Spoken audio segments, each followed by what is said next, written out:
সাংবাদিক তুহিনের মৃত্যুটা ঠিক কী কারণে হয়েছিল? চাঁদাবাজির জন্য হয়েছিল নাকি এর পেছনে ছিল অন্য কারণ? প্রিয় দর্শক, চলুন পুরো ঘটনাটা জেনে নিই। চায়ের দোকানে আশ্রয় নিয়েও বাঁচলেন না সাংবাদিক আসাদুজ্জামান। গাজীপুর মহানগরীর অন্যতম ব্যস্ত এলাকা চান্দনা চৌরাস্তায় শত শত মানুষের চোখের সামনে এক সাংবাদিককে ধাওয়া করে নৃশংসভাবে কুপিয়ে হত্যা করেছে দুর্বৃত্তরা। বৃহস্পতিবার রাত আনুমানিক 8:30টার দিকে এই লোমহর্ষক ঘটনা ঘটে। নিহত সাংবাদিকের নাম মোহাম্মদ আসাদুজ্জামান তুহিন। বয়স ছিল 38 বছর। তিনি দৈনিক প্রতিদিনের কাগজ পত্রিকার গাজীপুর স্টাফ রিপোর্টার হিসেবে কর্মরত ছিলেন। প্রত্যক্ষদর্শী ও পুলিশ সূত্রে জানা যায়, পূর্বশত্রুতার জেরে 5 থেকে 6 জনের একটি দুর্বৃত্ত দল ধারালো অস্ত্র নিয়ে আসাদুজ্জামানকে ধাওয়া করে। প্রাণ বাঁচাতে তিনি দৌড়ে ঈদগাহ মার্কেটের স্থানীয় ব্যবসায়ী খায়রুল ইসলামের চায়ের দোকানে আশ্রয় নেন।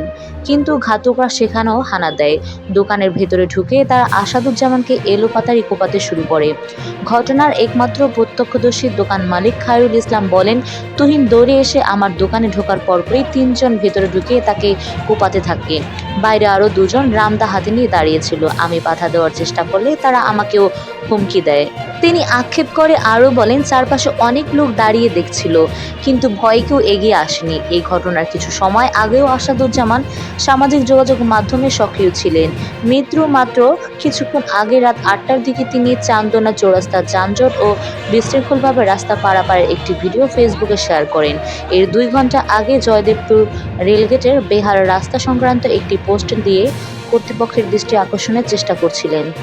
খবর পেয়ে বাসান থানার পুলিশ ঘটনাস্থলে পৌঁছে নিহত সাংবাদিকের লাশ উদ্ধার করে ময়নাতদন্তের জন্য গাজীপুর শহীদ তাজউদ্দিন আহমেদ মেডিকেল কলেজে মর্গে পাঠিয়েছে। গাজীপুর মহানগর পুলিশের উপকমিশনার মোহাম্মদ রবিউল হাসান জানিয়েছেন, হত্যাকাণ্ডের কিছু ভিডিও ফুটেজ ইতিমধ্যে পুলিশের হাতে এসেছে এবং বেশ কিছু গুরুত্বপূর্ণ তথ্য পাওয়া গেছে। তিনি বলেন, একজন সাংবাদিককে এভাবে হত্যা করা অত্যন্ত দুঃখজনক। জড়িতদের ধরতে আমাদের অভিযান শুরু হয়েছে। এই হত্যাকাণ্ডের একটি ভিডিও সামাজিক যোগাযোগ মাধ্যম ফেসবুকে ছড়িয়ে পড়েছে, যা